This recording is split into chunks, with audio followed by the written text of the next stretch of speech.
Welcome to episode 2 of Online Dating with Patsy the podcast. So you came back. I am so glad because today's show is going to be so exciting.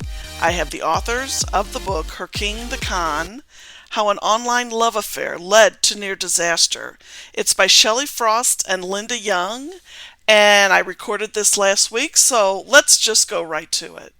Hello, welcome to Online Dating with Patsy the podcast. I am so excited.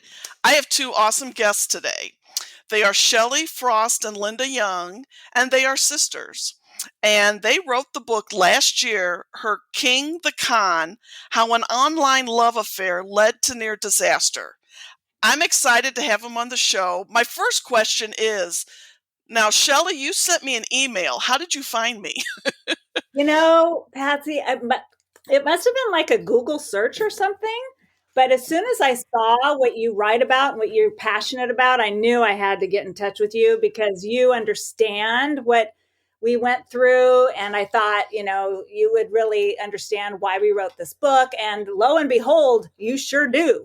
So that must have been it. Yeah. That's cool, because when I got the email, I get an email from somebody I don't know. I play the suspicion game. Don't click on links and blah, blah, blah. And then I think I went to Amazon and Googled it, and that's when I found it. So I'm like, okay, she's legitimate. Good job. Yeah. I used to work in the IT department as a secretary, so I'm like very cautious on clicking on links, so. But no, I bought it immediately on Kindle and then read it that afternoon. And I'm not the fastest reader. It takes me longer to get things. Some stuff I can zoom through and other things I can't. But this one, I was in it through the entire book. And I was excited about it. So talk about your book. Did you publish it last year? Is that right? In November. Okay. Oh, yeah, I just got it. So please tell us your book. Tell us everything you want to share with my future listeners. Well, I'll start. Linda's sitting here right next to me. The story is really the story of her life and how the culmination of being a rather recently divorced woman and how she went online to find true love and just what happened next. But for me personally, I had been in a full-time job during the time when Linda was in the romance scam and when I had to get very involved in trying to understand what was going on with her and do all my investigations. And so it really impacted my job. But then afterwards, when we had Linda back to us, and we'll get to that, I decided to quit my job and write this book because it was such a traumatic time in our lives. Linda and I are very close sisters. We've lived less than a mile apart from each other our entire lives. So when this awful thing happened, I just knew we needed to knuckle down together and put our heads together and write this story with an aim to help other people. Because when I was doing my investigation into this romance scam, I couldn't find much support for family members. There was lots out there for people themselves who suspected they were in a scam, but nothing much for a family member or a loved one trying to figure out what was going on here. So again, that was why another reason for the book.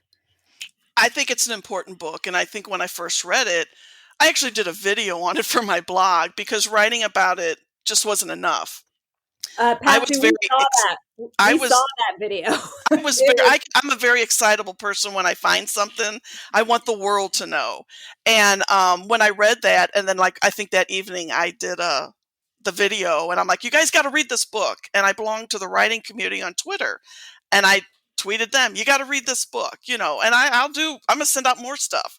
I saw the quote from Oprah. We need to contact Oprah about this. Yes. It's just a very important topic. So I'm going to let you continue.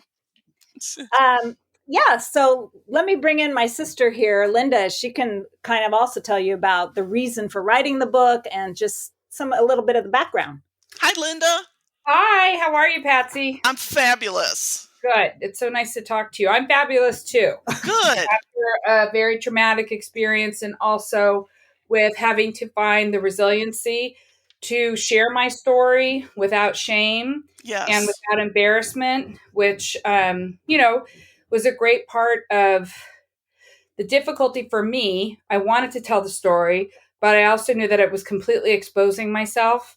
And I'm a pretty private person for the most part. I really don't talk a lot about myself. And I have a small group of people that I'm very close to. So, it's very different for me to be able to expose my entire life, in this book to anybody. But the thing is that it's true, and I need to come out of my shell too to share. But it is a true story. Everything that happened in it really did happen, and my kind of the way that I am processing this emotionally and also rationally is in order to help other people come out of these same types of situations without the shame, because there's a lot of people out there that have been in these kinds of scams. And if it's not a romance scam, it's another kind of online scam. And they don't say anything. They don't tell their family members because it's embarrassing and it's shameful, because you feel afterwards like, how could I have done that? I'm a perfectly intelligent person. How the heck did that happen to me? I know about this stuff, but it still happened to me.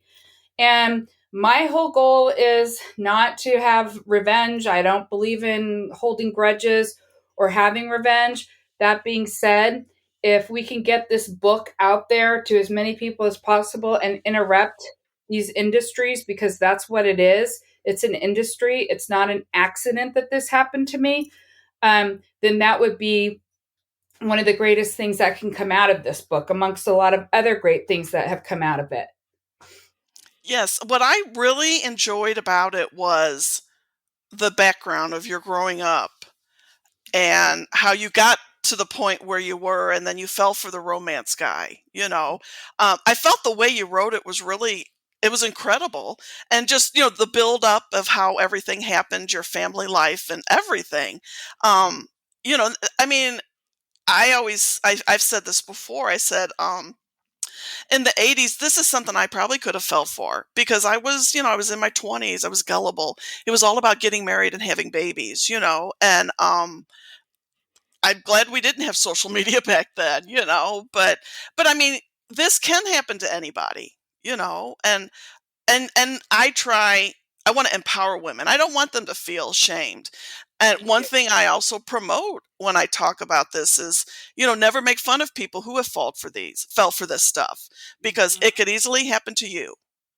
Yep. And, unfortunately, people do lash out on social media and use very negative opinion, or have very negative opinions of people who have fallen prey to these guys. And it's just that social media allows people to be bullies behind their computer boards. So I would, if anybody out there is listening, please, try to be considerate and compassionate, towards anyone who's fallen for this.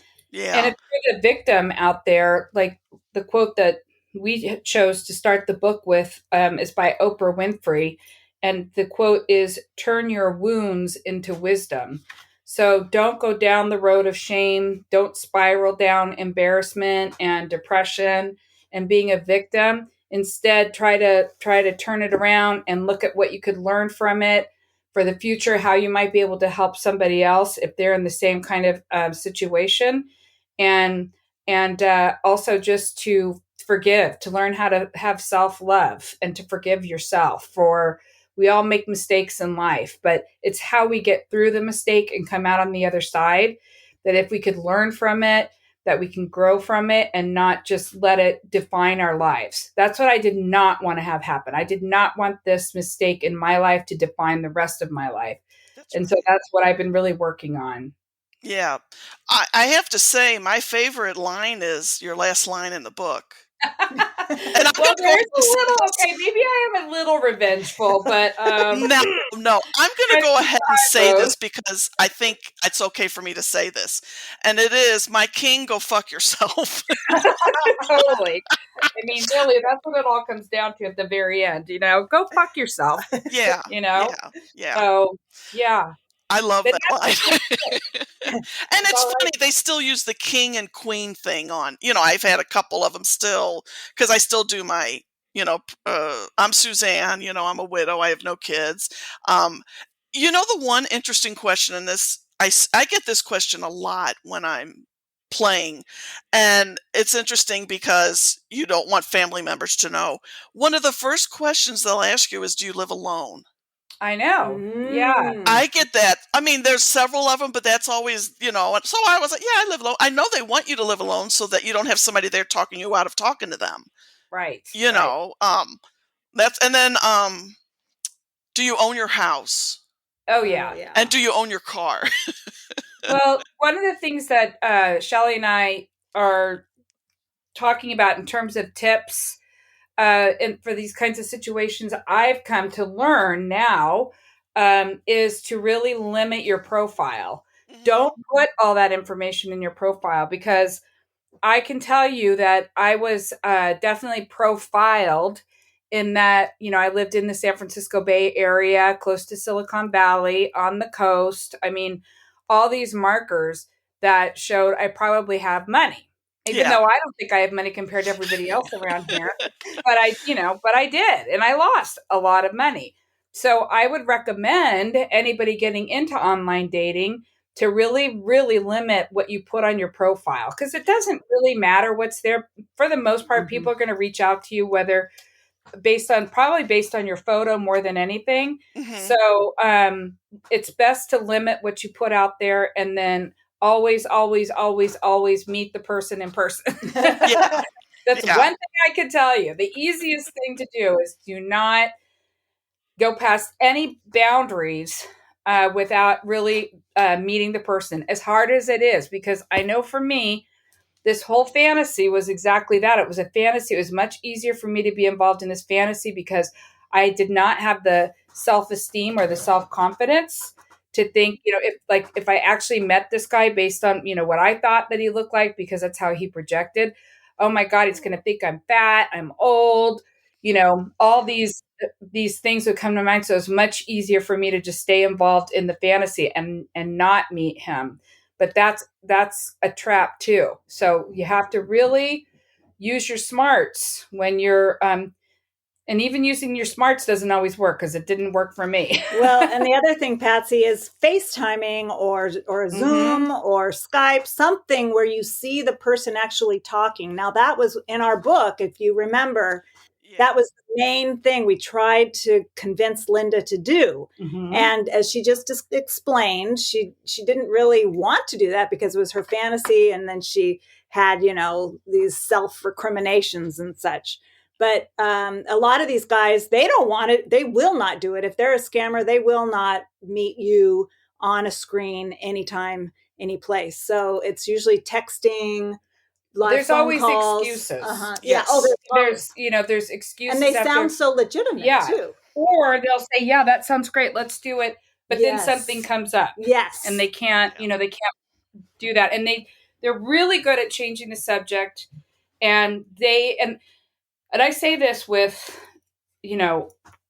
as much credibility as I can, that they have psychologists on their teams that are reading the communications, that are listening to the conversations, and they know exactly what to tell the scammer to say next. Wow. Okay, talk to her about this. This is what, she's really, her ideal man does this. So make sure that you tell her you love to garden, or, whatever it is that you're sharing, they're going to build on that, and they're going to manipulate it so that they just show how interested they are in you, and that you're just everything to them. And it's all part of the scheme. And that's why I say these are industries. They're not just random little guys sitting in a closet somewhere. I always make a joke with my friends, and I think I might have done this a couple years ago online. I said, they probably, they're like in their little offices, and they're, scamming women, and they probably have my picture on the wall with a line through it and saying, "If you get this woman, don't talk to her. She knows our game."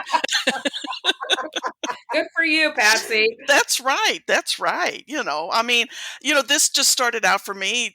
I was curious about online dating, and then I didn't know anything about the scammer thing, and a girl at work enlightened me. And I just kept running into them because I'm older, and I just kept running into all these scammers. And I would tell my hairdresser, "Gosh, I should write a blog about this." And she's like, "You've got to." And that's how I started. And then now I just have a alter ego, Suzanne Sugarbaker, And I'm just doing it I have a good time, but I'm doing it to get the stories, because Yeah. I think if people, and the videos, that's something new I started last fall. I think if people actually hear what they sound like and Mhm. asking you for stuff, hopefully they'll be like, oh my God, this is kind of like my part-time job for me. I have a full-time, I work all day, and then as soon as I get off work, I'm on the computer or texting to the boyfriends, as I call them, or doing other stuff with my blog to get it out there. And that's why I decided I wanted to start a podcast. And the lady from St. Louis who interviewed me last fall, she's like, oh, you've got to. I'm just like, oh my God. So it Yeah. just took me a while to get going. And then I'm kind of like, well, what am I going to do on this podcast? And I have to say, the first episode was easier than I thought, besides the technical stuff. And then I immediately thought of you guys. I got to have you on. You got to talk about your book. We got to promote your book. Now, I don't know how many people are going to watch this or listen to this, if it's going to be 1 or 2 or 1,000, but Well, but I Patsy, want you on. thank you. And we feel the same way. We want to spread the word, get the word out that you do not have to succumb to these sorts of scams if something you come across is suspicious. So Linda and I, in addition to writing the book, I want to tell you, we're going to create a class on Udemy. I don't know if you're familiar with udemy.com. It's where people can go and take courses on anything that interests them. Ooh. But we've created a course titled How to Date Safely Online to Find the Love of Your Life. So once we're done putting it all together, we're going to upload it to Udemy, and people can go there, and for a very low fee, they can take our class, which should, be a couple hours long, include some written material, lots of videos. But again, it's just to really help people not become victims and to find true love. And there's nothing wrong with wanting to find true love, but that's Right. where it usually starts. And also When how you to get survive. that, If you have become, either you were a victim, so how are you dealing with it, and or what signs to look for. So in the beginning, when we were talking, like I mentioned, one of the things that I've learned throughout all of this is that to really limit your information on your profile, because like Patsy, when you say that you see a lot, or you're getting all of these interests, and that some of them are bad guys because you are single and in the middle ages. I believe that those are exactly who they're looking for, because we're really vulnerable. We're vulnerable at our age, coming out of divorce or just being in our mid 50s. It's a transitional time in our lives. And some of us, a lot of people by their 50s have had careers and so they have income and they have, some wealth. So I absolutely believe 100% that that you're targeted, that we are a targeted audience at our ages. When you get this course set up, will you send me information and I'll post it? Absolutely. I think I might want to take it. Then this way I can tell everybody, look, I took the class. It's great. Take it. You're the best, Patsy. Yes, I'll send you all the details. Thank you. Thank you so much. Is there anything else you want to share? Well, I do want to say something about my sister because, again, if you read the book and you learn about her early life, and things were not easy for Linda. Mm-hmm. And I knew that when we were young adults, and I could see, because we've been so close geographically, but it's what she managed to shoulder during her years as a wife and a mother, and the burdens that she had, and yet the strength that she had all those years. And if she's, like she said, she's a very private person. So it was hard for me to ever get into her life and to, be a counselor even, because she really wanted to keep me at arm's length. And I think it was just a sense of pride of hers that she got this. She can handle this. She doesn't need any aid or assistance. She can handle this. And she always did. She handled everything. She supported her family for many years. So then when this happened, my God, for me to try to get into her life and to ask questions about this guy, oh, geez. Linda just shut me down, turned me off, and would yell at me through text. You know how when you get text with all caps. So that's no fun. I don't like having issues with my sister. But in the end, when it all was over, and for her to agree to write this book, and the things I learned about how she went through the healing process and, the forgiveness process, and coming out into the open with all of this private information that happened to her during the romance scam. All I can say to your audience is, Linda, my sister, is truly one of the strongest people I know. And I think so many people could benefit from reading her story, just because, from being so private and so self sufficient, and then finally coming full circle to her, her own sister, and allowing somebody to offer her a helping hand. And I just find the story is quite a lovely story in the end, about sisterhood too, not just about romance scam. This is a book about sisterhood. Because you dedicate it to sisters. Yes. I like that. Yeah. I like that. Yeah. That's very good. Yeah. And I also think too that it has an original kind of perspective and angle, because it does come from Shelley, my sister's point of view in being a family member and feeling so helpless, watching, knowing that something bad is happening right in front of your eyes. And, what do you do? How do you stop it? How could you help? And so when, the way that Shelley explained to me, when she was online looking for help all over the place, there really wasn't anything out there. So I hope that for families, that might even have, even if it's I understand that there's some elderly women too, moms, elderly moms, and their children, had they only known that they knew something was wrong with mom, but they just didn't know how to deal with it, how to approach her with it. So this is a good book for that too, to kind of just help you understand how to access the person, because I do truly believe to this day that I was brainwashed too. And I just couldn't get out of it. Like, it was just my entire world. And they know how to do that, calling in the middle of the night, keeping you kind of on the, reeling you in slowly but surely at all times. So that then you kind of become dependent on the attention, and you almost need the attention just to be able to live your real life. So it's very sophisticated and very tricky how they do it. And so families and each other, people that are out there, if you are in something like this, just ask for help, like anything else, even if you feel like you don't know how to ask for help. Just do it and get yourself out of it. Yeah.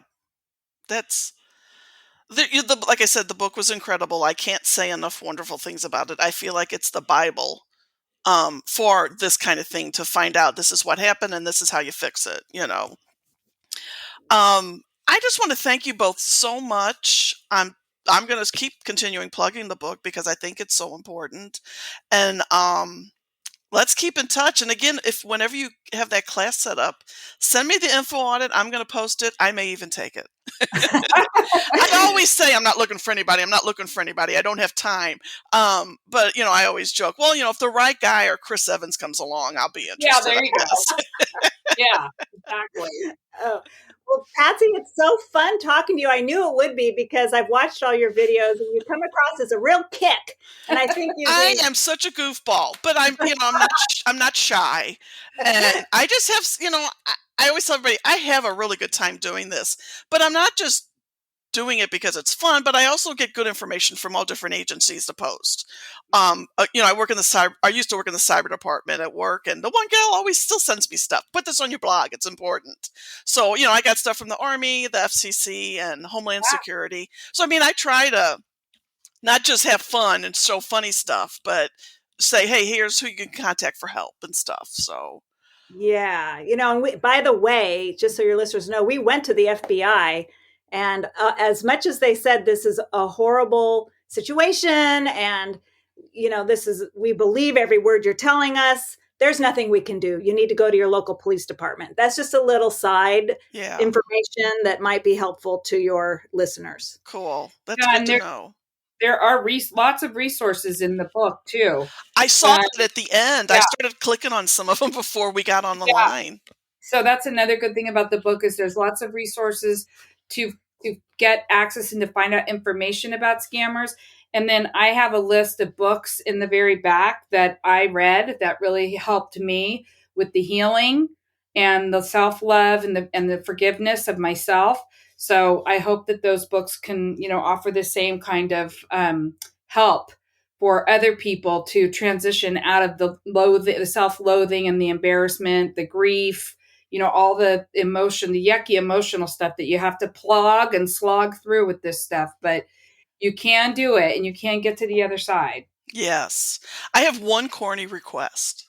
Mhm. If I buy the hardback and I mail it to you, will you both autograph it for me? Of course. There's no I have there's no the Kindle version right now, but I want to buy the hardback, and I thought, well, maybe if I send it to them, they'll autograph it for me. Patsy, Yeah. listen to me. You do not need to No. buy it. We have a stack of them sitting next to us. We're going to sign it and send it Yes. to you, okay? That's great. I will email you my address. Yeah, email us your address, and we're going to write all kinds of sweet nothings in it because we absolutely love you. Yes. Oh, and I love you both. I mean, your story just was, and to share it. I know how hard that is. Yeah. And I like I said, I had my insecurities when I was younger, but it seems when I got in my 40s and 50s, I've become very blunt. Good for you. Yeah. And we lose the filter. We're losing the filter. Yes. Patsy. Yes. I do that at work sometimes when we were still in the office. Right now I'm working from home. And my one coworker who I'm very close with, she would say something and I would just blurt the first thing out of my mouth.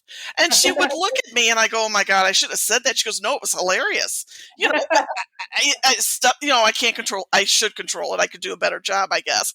But if I'm with people that I know, there's no shutting me up. I'm just going to tell you what I think. Awesome. Patsy, don't ever change. Yeah. Cool.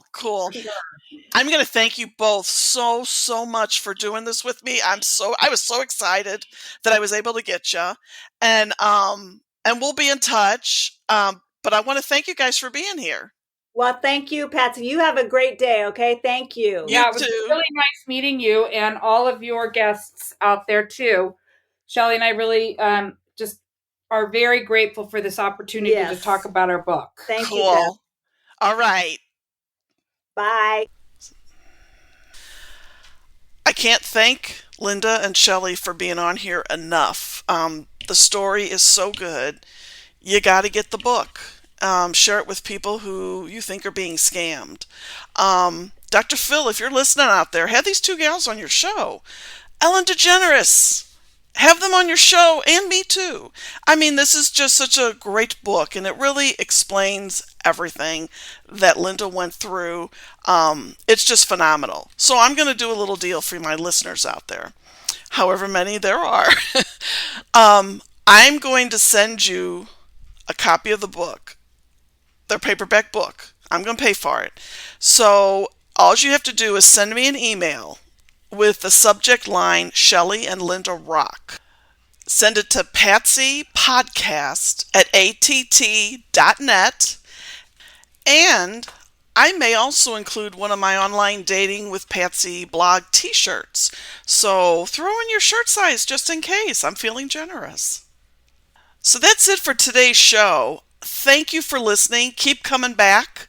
I'm going to keep doing shows, looking for guests. Want to be a guest on my show? Email me, patsypodcast@att.net. And as I say all the time, never send money to someone you don't know.